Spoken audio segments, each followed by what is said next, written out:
Hi, my name is Jolino, and I teach you how to change the wallpaper for the wallpaper to your desktop using picture in Google. First, search the Google,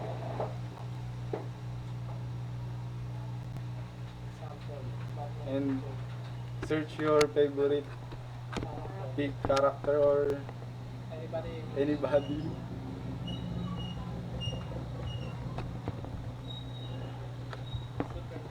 I choose Superman, then search, then click image,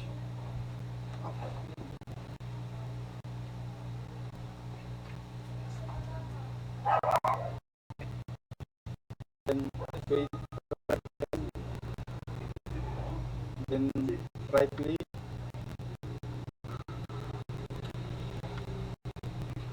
then save,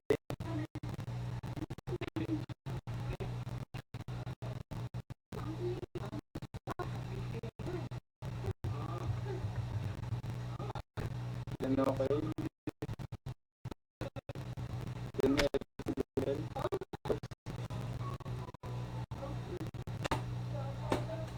then right click, then go to desktop and search your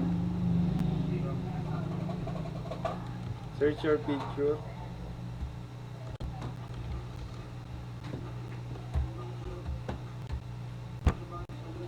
then okay,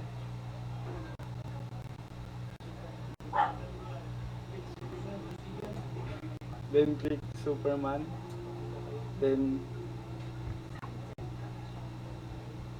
then and that's it. Thank you.